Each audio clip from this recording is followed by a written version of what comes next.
तो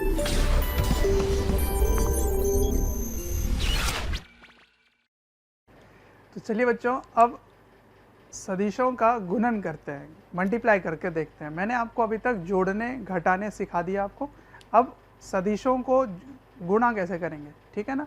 तो वेक्टर्स की मल्टीप्लिकेशन सीखनी है। देखो, अगर आप दो सदिश को जोड़ेंगे, मतलब दो वेक्टर्स को जोड़ें या घटाएं, तो उसका आंसर वेक्टर ही होता है, ठीक है। लेकिन अगर आप दो वेक्टर्स को गुणा करेंगे तो इसका उत्तर दो होता है, एक स्केलर और एक वेक्टर, मतलब अदिश एवं सदिश।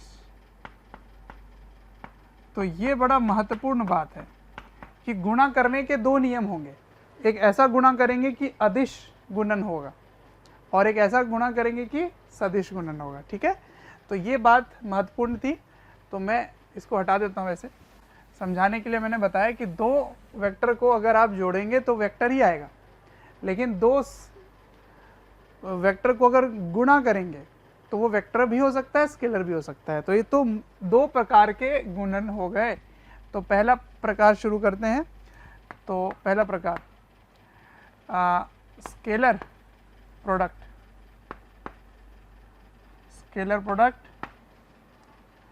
जिसको बोलेंगे अदिश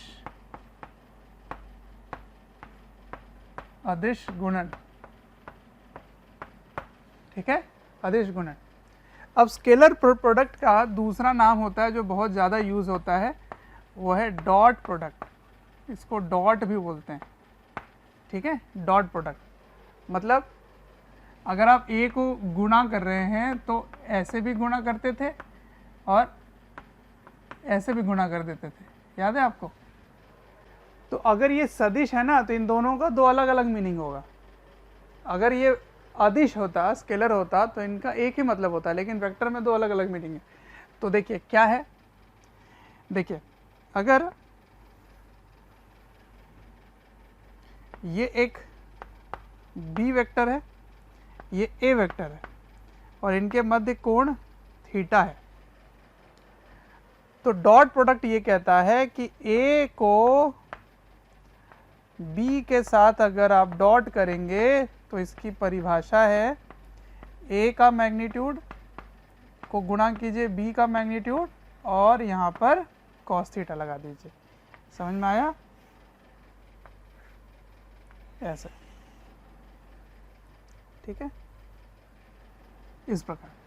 तो परिभाषा क्या है डॉट का? Mod A mod B cos theta, ये इसकी परिभाषा हो गई, ठीक। अब सुनिए,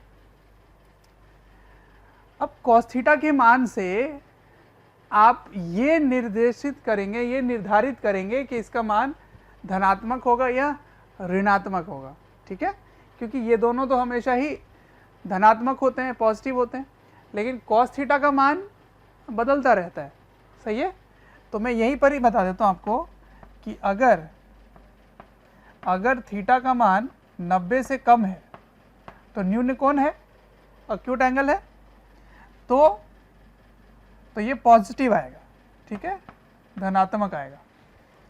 अगर इसका मान 90 से बड़ा है तो इसका मान ऋणात्मक आएगा, और अगर 90 ही है तो क्या होगा?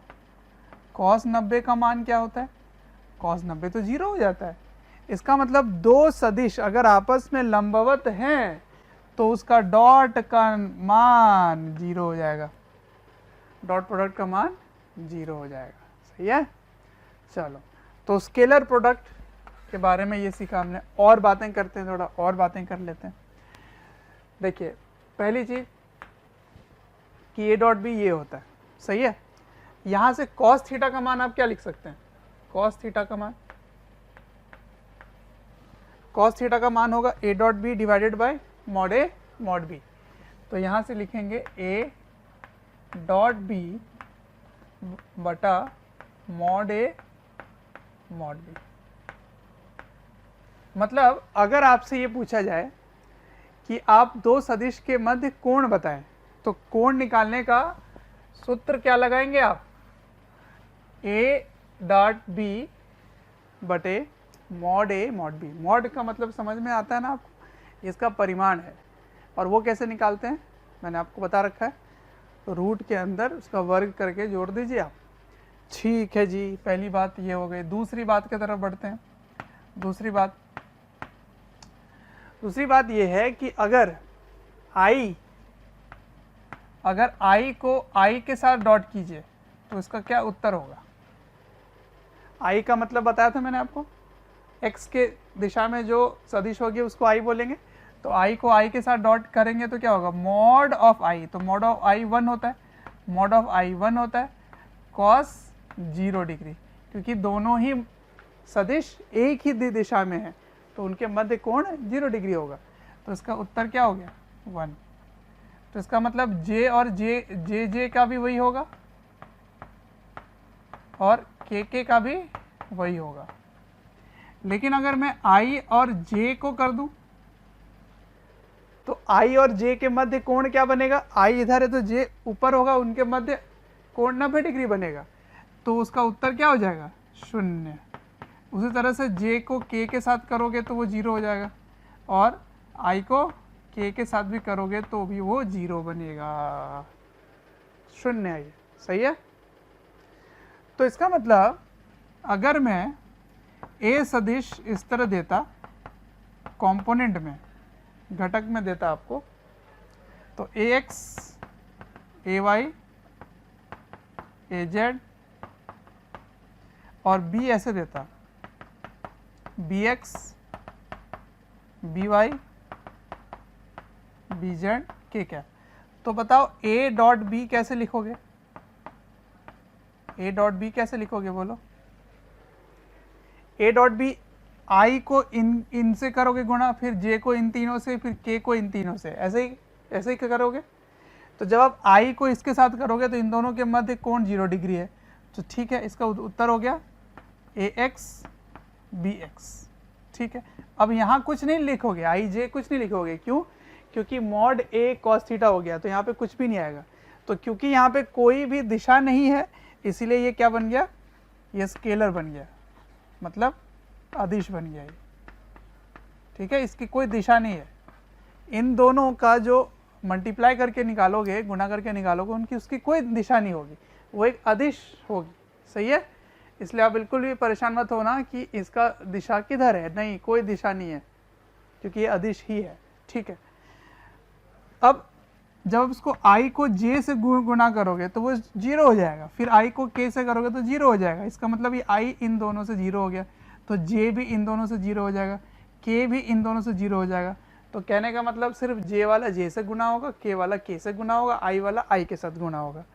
ठीक है, तो ay by plus az bz। ठीक है, ये हो गया इसका सूत्र।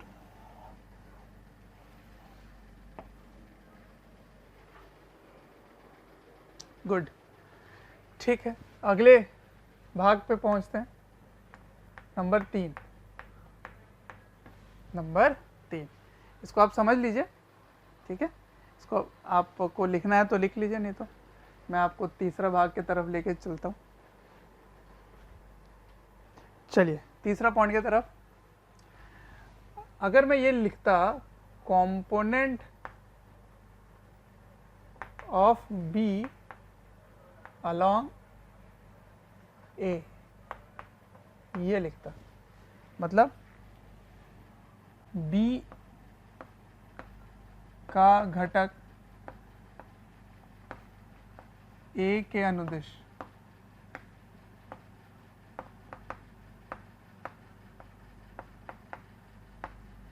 मतलब A के दिशा में B का घटक। ठीक है, A का B के अनुदिश घटक, मतलब B एक सदिश है, उसका घटक A के दिशा में आपको लिखना है। तो मैंने आपको जस्ट पिछले लेक्चर में सिखाया कि कंपोनेंट किसी भी वेक्टर का कैसे लेते हैं, घटक कैसे लेते हैं। जो भी कोण दिखे उसके मध्य जो कोण है उससे cos थीटा लगा के लिख दो। तो ये B है, ये A है, ये थीटा है, तो मैं बोलना चाहता हूं कि b का कॉम्पोनेंट a के दिशा में लिखो, तो क्या करोगे आप? इसका उत्तर हो जाएगा क्या? बोलो, b cos थीटा, यही हो जाएगा। मतलब इस सवाल का जवाब क्या है? b cos theta.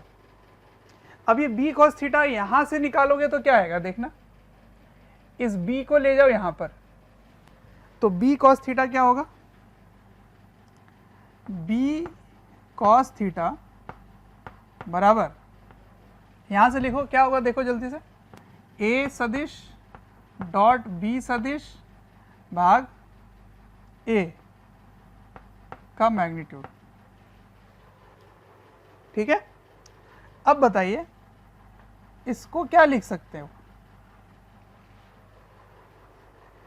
a सदिश को उसके मैग्नीट्यूड से भाग दिए हो, वो तो यूनिट वेक्टर हो गया। इसका मतलब b cos थीटा को क्या लिख सकते हो? इसको लिख सकते हो component of b along a। कैसे लिखेंगे? जिसके अलोंग है उसका यूनिट वेक्टर हो जाएगा। ठीक है, तो a, तो इसको आप b को भी पहले लिख सकते हो, कोई दिक्कत नहीं है, b डॉट a कैप। तो ये एक सूत्र है, इसको आपको याद रख लेना है। ठीक है, सूत्र को याद रखना है। Component of b along a मतलब a के अनुदिश b का घटक। अगर मैं आपसे पूछता, अगर मैं ये पूछता कि component of a along b, component of a along b, तो क्या होता है बताओ? a का कंपोनेंट b के दिशा में, तो जिसके दिशा में है, जिसके दिशा में है उसका आपको यूनिट वेक्टर लेना है, और जिसका निकालना है उसका कंप्लीट वेक्टर लेना है। सिंपल। ठीक है ना, ये पॉइंट बहुत ही इंपॉर्टेंट है, इसको सीखना कि कभी भी कंपोनेंट पूछा जाए, घटक पूछा जाए, तो घटक निकालने के लिए आपको क्या करना है? उसके इकाई सदिश से उसका डॉट प्रोडक्ट ले लेना है। मैं आप क्वेश्चन आपको प्रैक्टिस करवाऊंगा, अपने आप ही समझ आ जाएगा आपको। ठीक है, तो ये पॉइंट समझ में आ गया आपको। अब इसमें एक और पॉइंट है जो समझाना है, इसको आप लिख लीजिए कंप्लीट, फिर मैं आपको बताता हूँ मैं क्या बोलना चाह रहा था। हाँ, तो लिख लिया होगा आपने। अब मैं बताता हूँ कि इसी बात को बताने का एक और तरीका है जो भी आपको पता होना चाहिए, और वो ये है कि अगर मैं इस b सदिश का प्रक्षेप a सदिश के दिशा में ले लूँ, मतलब ऊपर से अगर मैं प्रकाश डालूँ तो इसकी परछाई इस पर ऐसे गिरेगी, ऐसे। ठीक है, इस तरह से गिरेगी, तो यही वाला तो होगा, है ना? तो b का प्रक्षेप, b का प्रक्षेप, प्रक्षेप a पर, ठीक है, b का प्रक्षेप b का a पर प्रक्षेप। ठीक है, इसको इंग्लिश में क्या बोलते हैं? Projection, projection of b vector, projection of b on a, on a vector. तो अगर ये कभी लिखा जाए तो आप क्या समझोगे? Component of b along a। ठीक है, तो सेम बात है, दोनों एक ही बात है, तो उसको कैसे लिखोगे? b dot a cap. ठीक है, अब कुछ मुख्य बातें हैं जो मैं आपको बताना चाहता हूँ, यहाँ पर लिख देता हूँ मैं इस जगह पर। थैंक यू डियर स्टूडेंट्स, हमें ढेर सारा प्यार देने के लिए। डेली हज़ारों स्टूडेंट्स हमारे वीडियो से लाभ उठा रहे हैं, उनको काफ़ी बेनिफिट पहुँच रहा है हमारे वीडियो लेक्चर से। आपसे एक रिक्वेस्ट है कि डिस्क्रिप्शन बॉक्स पे एक लिंक है, उस लिंक को क्लिक करें और अपनी एनरोलमेंट सुनिश्चित करें, और साथ ही जिनको स्टडी मटेरियल या फिर डाउट सेशन चाहिए वो प्रीमियम कोर्सेज के लिए भी एनरोल कर सकते हैं। कि चाहे आप a डॉट बी लिखें या b डॉट a लिखें, दोनों एक ही बात है। ठीक, इसको कहते हैं कम्यूटेटिव। मतलब क्रम विनिमय, ठीक है। इसका मतलब क्या है, कम्यूटेटिव। कम्यूटेटिव मतलब A dot B equals to B dot A होता है। अच्छा, और दूसरी बात, यहाँ से आपको समझ आ रहा होगा कि कभी भी अगर मैग्नीट्यूड ऑफ ए का स्क्वायर लिखा हो तो उसको कैसे लिखेंगे, ए वेक्टर को अपने ही वेक्टर के साथ डॉट कर दो तो वो उसका वर्ग हो जाएगा। वर्ग निकालने के लिए क्या करना होगा, उसको उसी से डॉट ले लो। समझ में आया? तो ये है डॉट के सारे नियम। मैं आपको कुछ क्वेश्चन प्रैक्टिस करवाता हूँ, तब आपको समझ में आएगी बातें जो मैं कह रहा हूँ आपको। इसको लिख लीजिए, मैं क्वेश्चन कराता हूँ आपको।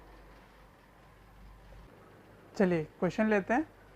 इसमें क्या है, यदि ए सदिश इस तरह से है, बी सदिश इस तरह से, इसमें ये वाला हिस्सा नहीं पता हमें, ठीक है। लेकिन एक जानकारी है, यदि ए बी के लंबवत है, यदि ए बी के लंबवत है तो स्मॉल बी का मान ज्ञात करें, ठीक है ना।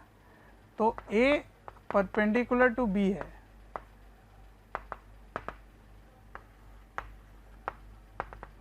ए परपेंडिकुलर टू बी है, तो आपको बी का मान ज्ञात करना है। तो बताओ ए डॉट बी का मान क्या होगा, बताओ। अगर परपेंडिकुलर है तो ए डॉट बी का मान 0 होगा। फिर मैंने बताया कि आई आई से होगा, जे जे से होगा, के से होगा। तो आप क्या लिखेंगे, 2 × 1 plus B × 2 minus 3 × 3 equals to 0। तो ये 2 है और ये -9 है, तो 2 में से -9 गया तो -7 प्लस 2b है ना। तो b का मान क्या हो गया, 7/2 मतलब 3.5। ये हो गया b का मान, सही है। a डॉट बी 2 9 में से 2 गया -7, तो ठीक है उत्तर, कोई दिक्कत नहीं है, ऐसे ही करते हैं। अब इस सवाल को देखो, इसको लिख लेना बाद में। a का मान दिया है, b का मान दिया है। सवाल क्या है, a का b के अनुदिश घटक ज्ञात करें। मतलब component of a along b, ये ज्ञात करना है आपको, ठीक है। तो मैंने आपको क्या बताया था, जिसके along होता है उसका आपको यूनिट वेक्टर लेना होता है और उसके साथ डॉट कर देना होता है ना। Component of A along B, तो जिसके अलोंग लेके जाना है उसकी यूनिट वेक्टर लोगे और उसके साथ डॉट करोगे, सही है। चलो तो ए को ऐसे रख दो, 3i प्लस 4j। अब बी को कैसे रखोगे, बी कैप है ये, तो इसको इसके मैग्नीट्यूड से डिवाइड कर दो। तो यहाँ क्या है 1, यहाँ क्या है 1, तो 1 का स्क्वायर हो गया, तो ये क्या बन जाएगा, √2। तो बस अब आई के साथ गुणा कर लियो, तो 3 × 1 3 हो गया, 4 को 1 से गुणा करो 4 हो गया, और नीचे क्या रह गया, केवल √2। तो उत्तर है 7/√2। बस सही है, आसान है। और एक क्वेश्चन का करते हैं।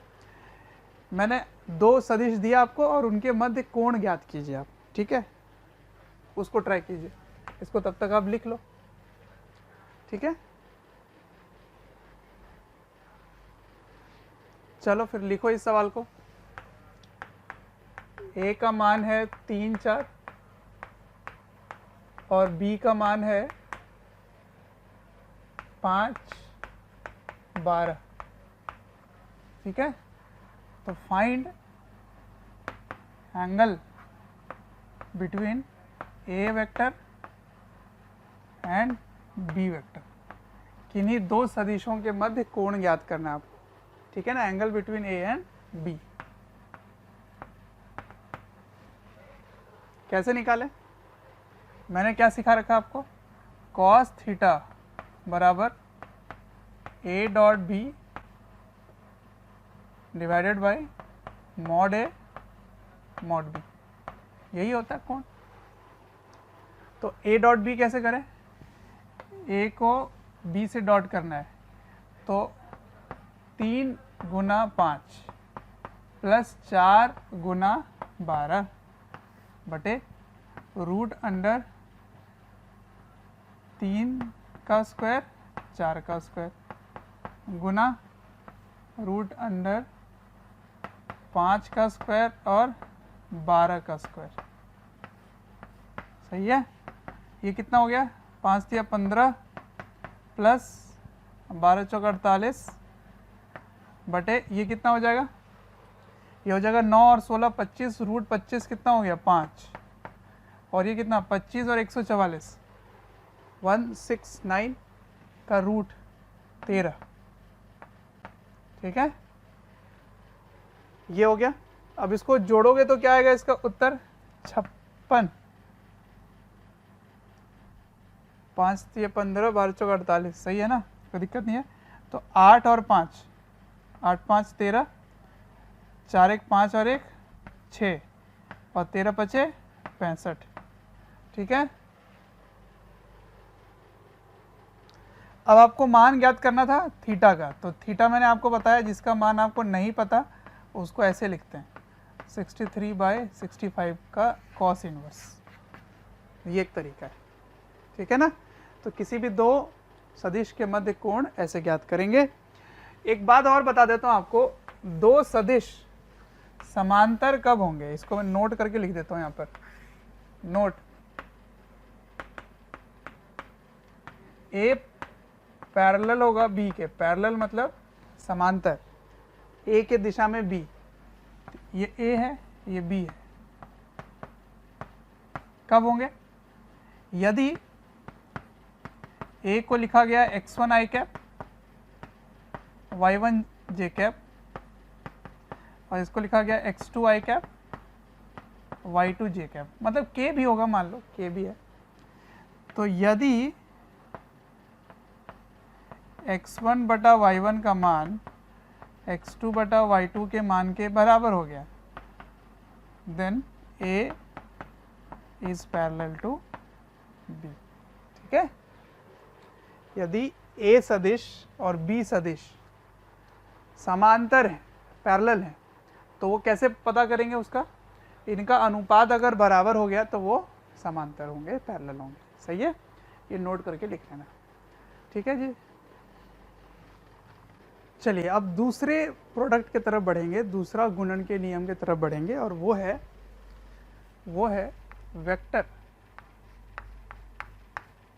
Vector product. ठीक है, इसको क्रॉस प्रोडक्ट भी कहते हैं। क्रॉस प्रोडक्ट मतलब सदिश गुणन।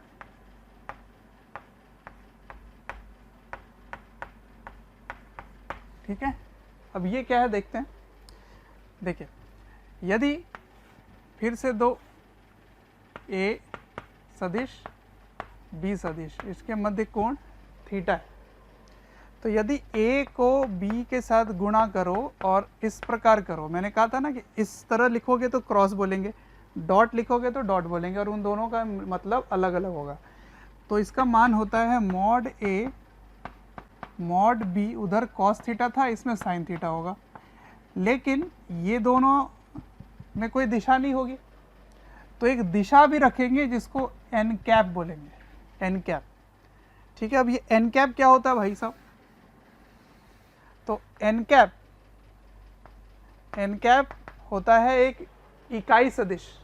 ठीक, इकाई सदिश कैप है, तो यूनिट वेक्टर परपेंडिकुलर का मतलब लंबवत, किसके, perpendicular to both vector A and B, दोनों के परपेंडिकुलर होगा। ठीक है, and perpendicular to both vector A and B, and plane, जिस प्लेन में ये दोनों लाई कर रहे हैं, जिस तल में दोनों सदिश हैं उस तल के लंबवत होगा। ठीक है ना, तो perpendicular to both the vector A and B plane. अब इस लाइन का मतलब मैं समझाता हूं, और इसका दिशा कैसे देखते हैं, direction of n cap is by right hand thumb rule। इसका मतलब क्या होता है? इसका मतलब होता है कि दाहिने हाथ की उंगलियां और अंगूठा इसको इस्तेमाल करने वाले हैं। क्या नियम है ये, इसको मैं समझाता हूं आपको। देखिए, ए का अगर बी से क्रॉस प्रोडक्ट करना है तो ए के दिशा में आप उंगली को रखो और बी के दिशा में ऐसे मोड़ दो, जिधर से कोण दिया जाए ना उधर मोड़ दो। ऐसे कोण है, इधर मोड़े तो अंगूठा जिधर आएगा वो दिशा क्या होगा? क्रॉस प्रोडक्ट का दिशा होगा या एन कैप का दिशा होगा। ठीक है ना? तो मैं कुछ प्रैक्टिस करवा देता हूं आपको। जैसे ऐसे, ये है बी वेक्टर, ये है ए वेक्टर, ठीक है, और कोण है यहाँ पे थीटा। तो मैं अगर बोलूँ बी क्रॉस ए तो इसका उत्तर क्या होगा? हाँ, नो डाउट इसका उत्तर आप लिखेंगे मॉड बी मॉड ए साइन थीटा, लेकिन एन कैप की दिशा किधर होगी? एन कैप की दिशा किधर होगी? तो बी के दिशा में जाओ, ए के दिशा में मोड़ दो, क्योंकि बी पहले है ए बाद में है, तो बी ए, तो वो किधर आ गया? अंदर की ओर। ये किधर आ रहा है? बाहर की ओर। तो अंदर और बाहर दिखाने का मैं आपको एक तरीका बता देता हूँ। मान लीजिए ये तीर है, ऐसे इस तरह से तीर है, ठीक है। तो अगर ये तीर आपके तरफ आए तो आपको क्या दिखाई देगा? सिर्फ इसका ये मुंडी दिखाई देगा, डॉट, ऐसे ऐसे। तो अगर आपके तरफ आए तो उसको कैसे दिखेंगे? डॉट से। तो डॉट का मतलब हो गया out of plane. Out of plane मतलब इस तल के बाहर, तल के बाहर। अब अगर यही तीर अंदर जा रहा हो, अंदर, तो आपको क्या दिखेगा? केवल इसके पीछे वाला हिस्सा दिखेगा। तो पीछे वाला हिस्सा कैसा दिखाई देता है? इस तरह से दिखाई देता है, ऐसे। तो इसको क्या बोलोगे? Into the plane. Into the the प्लेन मतलब अंदर की ओर, ठीक है, अंदर की ओर, अंदर, और ये बाहर। समझ में आ रहा है? तो देखिए, इसको अगर आपको दिखाना है बी क्रॉस ए, तो बी क्रॉस ए किधर आएगा? एन कैप की दिशा किधर होगी? अंदर। तो अंदर को कैसे दिखाओगे? ऐसे। इसमें एन कैप की दिशा किधर होगी? देखना जरा, एन कैप की दिशा इसमें।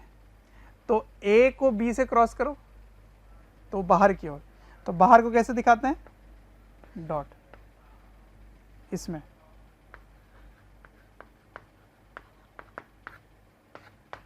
क्लियर है? ये केवल इसमें आ रहा है, ऊपर की ओर। आया समझ में? तो अगर ऐसी बात है तब तो बहुत ही महत्वपूर्ण बात समझ में आई। नंबर 1, प्यारे बच्चों, जब मैं कमेंट सेक्शन में जाता हूँ तो कुछ ऐसे लाइन हैं, कुछ ऐसे कमेंट्स हैं जो काफ़ी कॉमन है, और वो ये हैं कि सर एक इस चैप्टर का इस टॉपिक के बारे में वीडियो बना दें, या इस टॉपिक को थोड़ा सा इलेबोरेट करके समझा दें। तो प्यारे बच्चों, मैं आपसे रिक्वेस्ट करना चाहता हूँ कि सबसे पहले तो हमारे चैनल को सब्सक्राइब करें और बेल आइकन को हिट करें। इससे क्या होगा कि कोई भी नोटिफिकेशन आप मिस नहीं करेंगे। मैं ये इसलिए कह रहा हूँ क्योंकि जिस टॉपिक के बारे में आप पूछ रहे होते हैं या आप रिक्वेस्ट कर रहे होते हैं, वो हमारे चैनल्स में ऑलरेडी वीडियोज़ हैं। आप अगर चैनल विज़िट करेंगे तो प्लेलिस्ट भी बने हुए हैं, और प्लेलिस्ट से आप अपने जो डिमांड है, जो आपके पर्टिकुलर टॉपिक्स हैं, उनको आप विज़िट करके पढ़ सकते हैं। कैसी बात? यदि ए बी के समांतर हो, पैरेलल हो, ठीक है ना, पैरेलल, तो थीटा का मान 0 हो गया, या पाई 0 या पाई हो गया। तो 0 और पाई में साइन का मान क्या होता है? साइन 0 0, साइन पाई वो भी 0। तो आप क्या कह सकते हैं? ए क्रॉस बी का मान 0 होगा। कब होगा? जब ए बी के ही दिशा में होगी, ठीक है। तो ए और बी दोनों एक ही दिशा में, या एग्जैक्टली ऑपोजिट हो, ए इधर और बी इधर, इस प्रकार हो, तो इसमें पाई हो गया, इसमें 0 हो गया, तो दोनों में 0 होगा, क्रॉस प्रोडक्ट 0 होगा, ठीक है। और अधिकतम कब होगा? जब दोनों आपस में लंबवत होंगे, क्योंकि साइन थीटा का मान मैक्सिमम कब होगा? जब 90 डिग्री होगी, सही है। तो इसका मतलब I को अगर क्रॉस करोगे I से तो वो 0 होगा, J को क्रॉस करोगे J से तो वो भी 0 होगा, K को क्रॉस करोगे K से तो वो भी 0 होगा। ये दूसरा। लेकिन I को J से क्रॉस करेंगे तो वो तो अधिकतम होगा। I को J से करोगे तो 1 1 sin 90 भी 1, लेकिन एक n कैप आ जाएगा, इसका मतलब वो भी एक यूनिट वेक्टर होगा। I को J से क्रॉस करोगे तो वो एक यूनिट वेक्टर देगा, किस दिशा में देगा? तो चलो J देख लेते हैं इस चीज को ऐसे, ठीक है। तो ये है I, ये है J और ये है K। तो जब आप I को J से करो क्रॉस तो I क्रॉस J, K आ गया बाहर की ओर, देख रहे हो ये K की ओर। तो I को J से क्रॉस करो तो क्या उत्तर आ गया? K। अब अगर J को K से करो तो J को K से करो तो वो क्या आ गया? I। J को K से क्रॉस करो तो वो आ गया I। तो इस तरह करने से अच्छा मैं आपको एक शॉर्टकट बता देता हूँ। शॉर्टकट सुन लो क्या है। इस दिशा में आप घूमेंगे, घड़ी के दिशा में घूमेंगे आप इस तरह से, ठीक है। तो I, इधर J और इधर K। तो देखो I से J इस दिशा में जाओगे तो प्लस K आएगा, तो इस दिशा को प्लस मान लिया मैंने। विपरीत दिशा में जाओगे, J को K से करोगे तो माइनस I लिखोगे। इस दिशा के विपरीत में घूमोगे तो माइनस। तो इस सवाल का जवाब दो। I को क्रॉस करो K से तो इसका क्या उत्तर होगा? आप ऐसे आएंगे ना, तो I को K करोगे तो J आएगा, पहले तो उत्तर J लिख दिया। अब प्लस या माइनस, देखो इस दिशा में प्लस होता है तो इस दिशा में माइनस होगा, तो ये माइनस हो गया। समझ में आ रहा है? तो ये बहुत ही इंपॉर्टेंट नियम है जो मैं आपको सिखा रहा हूँ यहाँ पे, ठीक है। तो A को B के साथ अगर क्रॉस करें कंपोनेंट वाइज तो वो कैसे लिखते हैं, मैं यहाँ पे इस तरह से लिख दे रहा हूँ, फिर मैं समझाता हूँ ये क्या है। ये होता है डिस्क्रिमिनेंट, ठीक है ना। ये अभी बहुत ज़रूरत नहीं पड़ेगा पर मैं बता देता हूँ। यहाँ पे A का मान रख दो, यहाँ पे B का मान रख दो, ठीक है, और ये I J K हो गया। तो देखो जब आप पहला करोगे तो इस घेरे को छेक दोगे, ठीक है। इसको आपने ढक दिया, इसको ढक दिया, तो इसको ढको, तो इसको ढक दो, तो क्या दिख रहा है? ये 4 दिख रहे हैं। तो इसका जो क्रॉस है उसको मल्टीप्लाई कर लो, ऐसे मल्टीप्लाई करो तो क्या आएगा बताओ? ये आएगा AY को गुणा करो BZ से, फिर एक माइनस का नियम, ये नियम है, माइनस लगाना पड़ेगा, फिर इन दोनों को गुणा करो BY AZ, और इस किसके ऊपर कर रहे हो? I पे, तो इसको I कैप लिख देंगे, ठीक है। फिर ये वाली बारी, इसको और इसको पूरे को ढक दो, ऐसे और ऐसे ढक दो, ठीक है। ऐसे ढकने के बाद क्या आएगा? फिर आप क्या करो, इस तरह से देखो, इधर से मत देखो।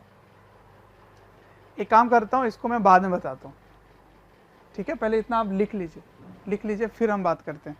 तो इसको रहने दो, अभी यहाँ कन्फ्यूजन हो रहा है आपको, मैं आपको फिर से वहाँ बताता हूँ। इसको आप लिख लीजिए, मैं एक बार रिवाइज करवा देता हूँ क्या है ये क्रॉस प्रोडक्ट का नियम। किसी भी दो सदिश के मध्य कोण थीटा है तो A क्रॉस B होगा mod A mod B sine theta n cap. और n कैप की दिशा कैसे देखते हैं? A को B से क्रॉस करो तो A से B की तरफ कर्ल करोगे, जिधर अंगूठा आएगा वो n कैप होगा, और वो हमेशा दोनों के परपेंडिकुलर होगा, दोनों के तल के लंबवत होगा। अगर ये XY में है तो उसका उत्तर Z में होगा, ठीक है। उसके बाद मैंने बताया कि A क्रॉस B और B क्रॉस A अलग अलग आ रहा है। देखो जरा, ये A क्रॉस B में ये आ रहा है डॉट, और B क्रॉस A में क्रॉस आ रहा है, तो आप क्या बोलेंगे?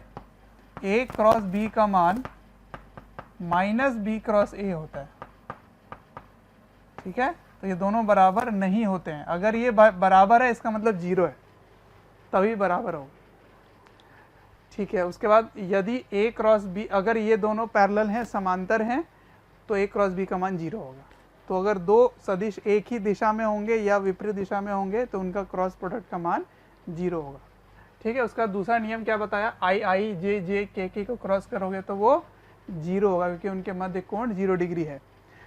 तो मैंने बताया कि इस दिशा में घूमोगे तो वो प्लस का मान आएगा, विपरीत दिशा में घूम के जाओगे तो माइनस का मान आएगा। ठीक है, अब इसी को मैं आगे बताने वाला हूँ, पहले इसको आप लिख लीजिए। हाँ, तो मैं क्या कह रहा था कि अगर घटक में दिया गया है, जैसे घटकों का पद दिया है कंपोनेंट फॉर्म में, अगर सदिश है, जैसे ए सदिश A X I cap B A Y J cap A Z K cap है, ये B X I cap B Y J cap B Z K cap है, अगर इस तरह दिया है तो इसका क्रॉस प्रोडक्ट का नियम क्या होगा। जैसे मैंने वहाँ बताया डॉट प्रोडक्ट का नियम कि x वाला आई के साथ होगा, j वाला j के साथ, k वाला k के साथ, काम खत्म। पर यहाँ नियम बिल्कुल टेढ़ा है, बहुत ही बारीकी से समझना है, क्योंकि बताया था i को j से करोगे तो k होगा, k को j से करोगे तो i होगा, उल्टे में जाओगे तो माइनस होगा, है ना। तो इसका नियम जरा समझ लो कैसे बनता है, मैं फिर से आपको बताता हूँ। यहाँ पे क्या करना है, पहले i वाली बात है, तो पहले i वाली बात है, तो i को यहाँ पे लिखेंगे, थोड़ी देर में मैं बताता हूँ। अभी आप देखो i वाली बात है, तो i वाला जो लाइन है और j वाला जो लाइन है उसको ढक लो। ठीक है ना, ये सब आप गणित में सीखने वाले हैं फिर से। तो ये वाला जो भी लाइन है, ये लाइन और ये वाला लाइन को ढक दो, तो क्या दिखा, ये दोनों दिख रहे हैं आपको, 1 2 3 4, ये दो दिख रहे हैं। तो नियम कहता है कि इसको इससे गुणा करो, तो ए वाई बी जेड, फिर एक माइनस का साइन, तो ये नियम है इसका, ये गुणधर्म है, इसको इसे गुणा कर दो। ठीक है ना, तो ए जेड बी वाई, आ रहा समझ, ए वाई को बी जेड से और ए जेड को बी वाई से, ठीक है। और क्योंकि ये आई के नियम में चल रहा था तो ये आई होगा यहाँ पे, क्योंकि ये एक वेक्टर प्रोडक्ट है इसलिए आई जे के होगा, लेकिन डॉट में नहीं होगा, ध्यान रखना। अब इसको ढको, तो ये वाले ढक दिए, ये वाला ढक दिए, ऐसे ढक दिए, तो 1 2 3 4 दिखाई दे रहा है। इस बार इसका नियम है कि आपको यहाँ से करना होगा, ठीक है ना, ऐसे करना होगा, ना कि ऐसे शुरू करना है। तो शुरू करो ऐसे, तो प्लस इसको इससे करो ए जेड बी एक्स, फिर माइनस का साइन, फिर ये इसके साथ ए एक्स बी जेड, ऐसे, ठीक है। और फिर यहाँ क्या लगा दोगे, जे कैप। अब के की बारी, इसको ढक दो, यहाँ अपना ऐसे ही चलेगा, ये इसके साथ ए एक्स बी वाई, और इसके साथ के लिए पहले माइनस लगा दो, इन दोनों को कर लो, तो ए वाई बी एक्स, और ये किसके साथ लगेगा, के कैप के साथ, तो ए क्रॉस बी ये हो गया। ठीक है, अब इसको प्रैक्टिस करने के लिए मैंने यहाँ पे दे दिया आपको, ठीक है ना, यहाँ दे दिया। तो इसके लिए मैं आपको ए क्रॉस बी ना लिख के मैं क्या करता हूँ, इसको बदल देता हूँ, इसको मैं बदल देता हूँ और मैं लिख देता हूँ इसको आर सदिश और एफ सदिश। और मैं आपसे जानना चाहता हूँ कि बल आघूर्ण ज्ञात करें। अब ये बल आघूर्ण को क्या बोलते हैं, इनको बोलते हैं टॉर्क, ठीक है, टॉर्क। अब टॉर्क का मतलब क्या होता है, टॉर्क का मतलब होता है कि बल लगाने के कारण अगर कोई वस्तु घूमने लगे तो उस घूमने वाला जो नियम है बल का, उसको बोलते हैं बल आघूर्ण।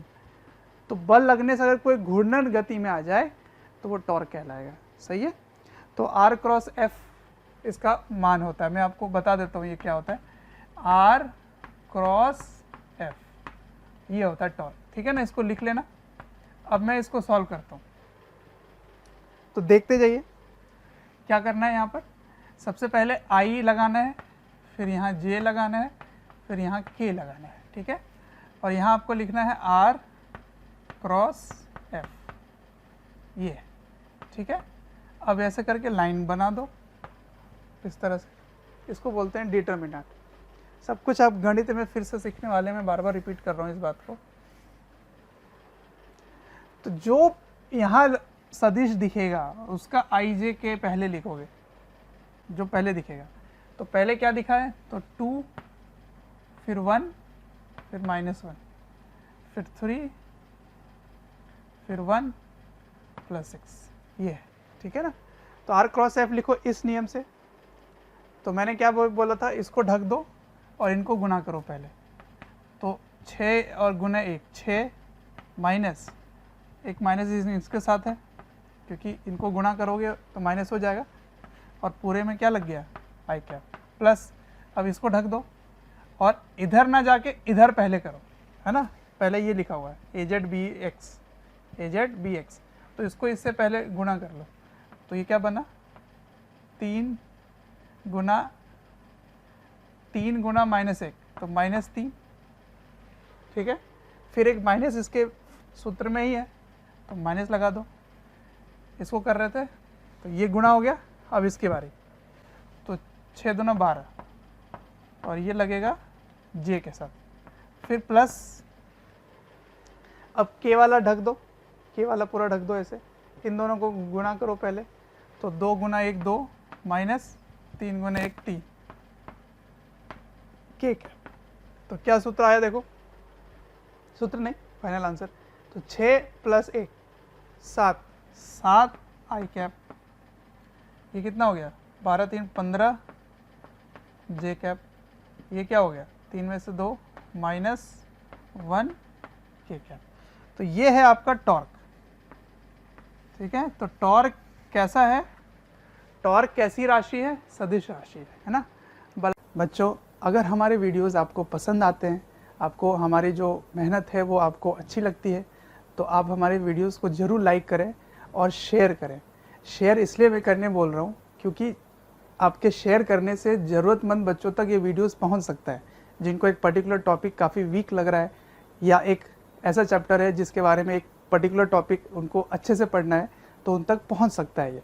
अंत में मैं आपसे यही कहना चाहूँगा कि आपके स्नेह, अफेक्शन, प्यार देखकर हमारी पूरी मोशन की टीम काफ़ी मोटिवेटेड है आपको क्वालिटी कंटेंट देने के लिए। रागुण कैसी राशि है, सदिश राशि है। तो ये हो गई बात। अब मैंने यहाँ कुछ नियम लिखा है, इस नियम को बस लिख लो, मैं आपको समझा देता हूँ। गुणधर्म, दो सदिशों का सदिश गुणन हमेशा उनके तल के लंबवत होता है, और एन कैप यानी कि A क्रॉस B की दिशा राइट हैंड थंब रूल से देखते हैं, ठीक है ना। यही सिखाया मैंने आपको, A को B से क्रॉस करो, A को B के तरफ घुमाओ, दाहिने हाथ से करना है, अंगूठा जिधर आएगा वो क्रॉस प्रोडक्ट की दिशा होगी, ठीक है। अब A क्रॉस B क्रम विनिमय गुणधर्म नहीं होता, उसका नहीं होता, ये मतलब कम्यूटेटिव नहीं होता है। ये मैंने क्या सिखाया था यहाँ पे, कम्यूटेटिव। कम्यूटेटिव, कम्यूटेटिव का मतलब क्या होता है, मतलब अर्थात A क्रॉस B और B क्रॉस A बराबर नहीं होता है, तो क्या होता है, माइनस होता है ना, बल्कि A cross B minus B cross A होता है। लेकिन A डॉट B और B डॉट A दोनों बराबर होते हैं, ठीक है। हाँ, लेकिन उनका जो परिमाण है वो समान होगा, बिल्कुल, ठीक है ना। मॉड बराबर होगा, कितना होगा वो, AB sin थीटा होगा। ये नियम लिख, समझ में आया। अगला नियम बहुत महत्वपूर्ण नियम, जैसे A डॉट B प्रोजेक्शन देता है, प्रक्षेप देता है एक सदिश दूसरे सदिश की ओर, उसी तरह से क्रॉस प्रोडक्ट क्या देता है, वो देता है एरिया ऑफ पैरेललोग्राम, मतलब समचतुर्भुज की जो क्षेत्रफल होगी वो इससे निकल के आएगा। तो समचतुर्भुज यहाँ कहाँ आया, कैसे बन रहा है, तो देखो कैसे बनता है। अगर मैंने इस तरह से लिया है, A क्रॉस B है, ठीक है, तो A और B इस तरह से दो सदिश हैं, है ना, यहाँ A है यहाँ B है, और इसके मध्य कोण थीटा है। तो इसको एक समचतुर्भुज में बना लो, ऐसे ऐसे बन गया ये। तो इसका जो क्षेत्रफल होगा ना, अगर इसका क्षेत्रफल आपसे पूछा जाए तो वो क्या होगा, A क्रॉस B का मैग्नीट्यूड, मतलब ये आ गया A क्रॉस B मान लीजिए, तो इसका मैग्नीट्यूड कैसे निकालोगे, परिमाण कैसे निकालते हैं? रूट के अंदर 7 का स्क्वायर प्लस 15 का स्क्वायर प्लस 1 का स्क्वायर, वही हो गया उसका क्षेत्रफल। अच्छा जी, ठीक है। अब अगर मैं जानना चाहता हूं कि ये त्रिभुज का, अगर त्रिभुज का क्षेत्रफल, इतने दूर का क्षेत्रफल अगर पूछता मैं, इतने दूर का, तो क्या करोगे? इस पूरे का आधा है ये, तो एरिया ऑफ ट्राइंगल कैसे निकालेंगे? त्रिभुज का एरिया कैसे निकालोगे आप? क्षेत्रफल, क्षेत्रफल त्रिभुज का, ट्राइंगल मतलब त्रिभुज। अब ये त्रिभुज कैसे बन रहा है? तो दो भुजाएं तो उनकी सदिश की होगी और तीसरा उसको जोड़ता हुआ, ठीक है? तो इसका क्षेत्रफल क्या होगा? a क्रॉस b का आधा। क्यों? क्योंकि पूरे पैरेललोग्राम का आधा क्षेत्रफल होगा, यानी कि समचतुर्भुज का आधा क्षेत्रफल क्या होता है? त्रिभुज का क्षेत्रफल, ठीक है? तो a क्रॉस b और b क्रॉस a का आधा होगा एरिया ऑफ ट्राइंगल। आया समझ में? तो यही है थ्योरी, बस इतना ही है क्रॉस प्रोडक्ट और डॉट प्रोडक्ट। जैसे जैसे चैप्टर आगे बढ़ता जाएगा फिजिक्स में आपको और ज़्यादा ज्ञान होगा, और गणित में आप 12वीं कक्षा में सीखेंगे बहुत ही ज़्यादा गहराई में क्रॉस और डॉट, ठीक है? तो कुछ क्वेश्चन मैं आपको प्रैक्टिस करवा देता हूँ, इनको आप लिख लीजिए, फिर चैप्टर यहाँ पे कंप्लीट हो जाता है वेक्टर वाला, ठीक है? चलिए, तो मैं 2 सवाल ले रहा हूँ। इसमें पहला सवाल यह है कि एक समचतुर्भुज की 2 भुजाएं इस प्रकार दी गई है, ठीक है? तो आपको उसका क्षेत्रफल ज्ञात करना है, क्षेत्रफल। तो चलो कैसे करें, इसको पता करते हैं, ठीक है? तो ये कुछ इस तरह से मान लेते हैं कि ऐसा है कुछ, तो समचतुर्भुज है तो ये दोनों समान ही होंगे। तो इसको मैं मान लेता हूँ कि ये a सदिश है और ये b सदिश है। तो इसका क्षेत्रफल कैसे निकालोगे? बोलो, इसका क्षेत्रफल क्या होगा? क्षेत्रफल होगा a क्रॉस b, यही होगा इसका क्षेत्रफल, है ना? एरिया ऑफ पैरेललोग्राम, इसको पैरेललोग्राम बोलते हैं, सही है? कैसे लिखेंगे? ये वाला नियम लगाओगे आप, डिटरमिनेंट मेथड। तो देखिए, a पहले लिखना है, a कहाँ गया? a यहाँ, इसका i नहीं है कुछ तो 0 हो गया। b का i क्या है? 1। देखो यहाँ कहीं नहीं लिखा था कि आपको क्रॉस प्रोडक्ट लगाना है, आपको यही याद रखना पड़ेगा कि जब भी क्रॉस प्रोडक्ट सदिश गुणन लगाना हो तो वो वहाँ लगेगा जहाँ पे या तो एरिया ऑफ पैरेललोग्राम लिखा हो या एरिया ऑफ ट्राइंगल लिखा हो, उसका आधा हो जाएगा, है ना? त्रिभुज का जो क्षेत्रफल है वो आधा हो जाएगा। अब जे में यहाँ क्या है? 1 और इसका क्या है? 2, तो यहाँ 2 लिख दिया। के में क्या है? 3 और इसका क्या है? -1, ठीक है? ऐसे, गुड। अब इसको सॉल्व करते हैं, कैसे करेंगे जल्दी फटाफट बताओ। पहले इसको और इसको छेक लो, इसको घेर दिया मैंने, यहाँ से घेर दिया। अब इन दोनों को गुना करना है, तो 1 को -1 से गुना किए तो -1 हो गया। फिर इन दोनों को गुना करें लेकिन एक माइनस लगा के, तो 2 3 2 6, और यहाँ क्या लगाओगे? i। अब जे को ढक दो लेकिन इसको पहले गुना करो, तो 1 को 3 से गुना किए तो क्या आ गया? 3।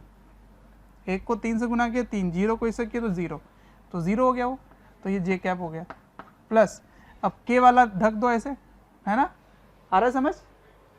इसको ढक दिए, इनको ढक दिए, तो ये दोनों दिख रहा है, तो पहले इसको गुना करो, 0 हो गया।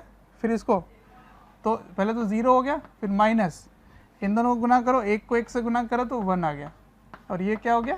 के कैप। तो उत्तर क्या है देखिए ध्यान से, -7 i cap plus 3 J cap -1 के कैप। लेकिन इसका आपको मान ज्ञात करना है, तो इसका परिमाण कैसे निकालोगे? तो परिमाण निकालने के लिए क्या करते हैं? इसका मैग्नीट्यूड लिखते हैं, मैग्नीट्यूड a क्रॉस b, ठीक है? क्या होगा वो? इसके रूट के अंदर 7 का वर्ग करो तो 49, ठीक है? 3 का करोगे तो 9, और इसका करोगे तो 1। आया समझ में? इसका वर्ग, इसका वर्ग, इसका वर्ग, सही है। तो ये कितना हो गया 50, 59 हो गया इसका क्षेत्रफल। ठीक है, देखो कभी कभी यहाँ पे आपको यूनिट नहीं लिखा रहेगा तो आप इसको यूनिट लिखकर स्क्वायर कर देना। ठीक है, यूनिट स्क्वायर मतलब जो भी हो सेंटीमीटर मीटर अपना वर्ग हो जाएगा। ये आया समझ में। अब दूसरा सवाल देख लो यहीं पर ही। दूसरा सवाल क्या है? दूसरा सवाल है कि यदि दो सदिश इस प्रकार दिए गए हैं तो आप एक ऐसा सदिश ज्ञात करें जो इन दोनों के लंबवत हो और वो इकाई सदिश हो। ठीक है ना, मतलब आपको unit vector find unit vector perpendicular को ऐसे दिखाते हैं, perpendicular to A and B, A और बी दोनों के लंबवत हो, परपेंडिकुलर हो, ये निकालना है। ठीक है, तो कैसे निकलेगा? सबसे पहले इन दोनों के लंबवत कैसे निकालोगे? तो याद करो क्या बताया था मैंने, ए को बी से क्रॉस करोगे तो एक परपेंडिकुलर वेक्टर ही निकल के आता है ना। परपेंडिकुलर वेक्टर ए को बी से क्रॉस करो तो सी क्या होगा, उसके परपेंडिकुलर होगा। तो मैं मान लेता हूं कि माना लेट सी, तो सी को मैंने मान लिया ए क्रॉस बी, ये मान लिया। तो ए क्रॉस बी जो भी है वो सी इन दोनों के लंबवत है। मैंने आपको लास्ट में बताया था कभी भी दो को अगर आप सदिश की गुणन लगाओ तो वो इन दोनों के लंबवत आता है। तो चलो लंबवत तो सदिश आ गया, लेकिन वो यूनिट वेक्टर नहीं है, फिर आप उसका यूनिट वेक्टर लेना होगा आपको। तो इसमें देख रहे हो समझ में कैसे आता है, अप्रोच कैसे बढ़ाते हो। इसमें थोड़ी लिखा था कि आपको क्रॉस प्रोडक्ट निकालना है, आप खुद से समझना पड़ेगा कि डॉट करें कि क्रॉस करें, गुना करें कि नहीं करें। इसमें कहीं नहीं लिखा है कि आप इसको गुणा कीजिए। यहाँ तो फिर भी समझ आ रहा है कि क्षेत्रफल निकालना है तो गुणा करना पड़ेगा, लेकिन इसमें कहीं नहीं लिखा था। तो ऐसे सवालों को कैसे करते हैं, इस थ्योरी से करते हैं कि कोई भी सदिश अगर इन दोनों का क्रॉस करते हो तो वो सदिश इन दोनों के लंबवत आता है ना। दो सदिश को अगर आप क्रॉस प्रोडक्ट करें, क्रॉस प्रोडक्ट समझ रहे हो ना, सदिश गुणन करें तो उसका जो उत्तर आता है वो उन दोनों ही सदिश के लंबवत होता है। तो यहीं से मेरा आंसर आया, मतलब कंसेप्ट डेवलप हुआ। ठीक है, तो सी वेक्टर कैसे लिखोगे? तो सी वेक्टर को लिखना पड़ेगा इस तरीके से, I 2 6, तो यहाँ पे 2 लिख दिया, यहाँ पे 6 लिख दिया, फिर यहाँ j 2 है और यहाँ -3 है, फिर k -1 और +2 ऐसे। ठीक है, अब चलो क्रॉस लेते हैं। तो इन दोनों को ढक दो पहले, तो इसको इसे गुना करो तो 4, इसको इसे गुना करो तो ये तो प्लस हो गया, लेकिन यहाँ माइनस लगाना पड़ेगा एक, तो 3 हो गया ये, और यहाँ पर आई कैप प्लस, इसको ढक दो, इसको गुना करो तो -6 -4 जे कैप। ठीक है, अब k को ढक दो ऐसे, इसको और इसको ढक दो। तो इन दोनों को पहले करना होता है ना, इन दोनों को पहले करो। तो ये करोगे तो क्या हो गया -6, फिर इसको करो -12, तो 4 में से 3 गया 1, 6 4 10, 12 और 6 18, ये हो गया सी सदिश। लेकिन आपको इस इकाई सदिश बनाना है, तो इकाई सदिश क्या होगा, सी कैप बराबर सी भाग मॉड सी, ये होगा। तो सी तो है ही, इसके मॉड सी से इसको भाग दे देना है। तो मॉड कैसे निकालोगे? मॉड निकालने के लिए 1 का स्क्वायर 10 का स्क्वायर 18 का स्क्वायर, 1 का स्क्वायर 10 का स्क्वायर 18 का स्क्वायर। ठीक है, इसको इससे कर देना है भाग। ठीक है, बस यही इसका उत्तर हो जाएगा। और ऊपर क्या लिखोगे, 1 आई कैप -10 जे कैप -18 के कैप। ठीक है, इसको आप गुणा करें, देखिए क्या आता है, 1 10 18, इसको करो गुणा करो, क्या आएगा। तो इसको जब आप सॉल्व करेंगे तो उत्तर आ जाएगा 5√70, ठीक है, और ऊपर आएगा i cap minus 10j cap minus 18k cap, ये हो गया इसका उत्तर, ठीक है। तो इसको आप कॉपी कर लीजिए, समझ गए होंगे जहाँ तक मुझे लग रहा है।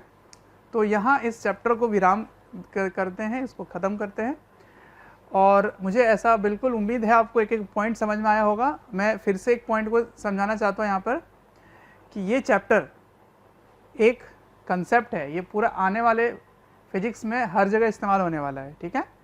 तो कुछ चीज़ों की ज़रूरत पड़ेगी कि सदिश क्या कहते हैं, सदिश इसमें से कौन कौन से हैं, मैं उसको पहले बता देता हूँ। इसको कॉपी कर लो, मैं आपको कुछ पॉइंट्स बता देता हूँ, कॉपी कर लो। हाँ देखो, तो मैं इन पॉइंट्स को बता देता हूँ कि अभी शायद इस चैप्टर में आपको कुछ परेशानी हो सकती है। वो एक नंबर 1 साम्यावस्था, साम्यावस्था इसको बोलते हैं इक्विलिब्रियम, ठीक है, इक्विलिब्रियम। इसका मतलब क्या होता है, नेट फोर्स 0, जितने भी बल लग रहे हैं उनका योग 0 होगा। सारे बलों को जोड़ दो, वेक्टर को F1, F2, F3 इन सभी को जोड़ दो, जितने भी होंगे सबको मिला के 0 कर दो, तो वो साम्यावस्था हो गया, ठीक है ना, इक्विलिब्रियम बोलते हैं उसको। और दूसरी बात जो आपको ध्यान रखनी है कि कुछ कुछ राशियां होंगी यहाँ पे जिनको सदिश आपको समझना है। वो कौन कौन सा है, जैसे फोर्स है ना, बल, त्वरण, वेग, संवेग, ठीक है, बलाघूर्ण,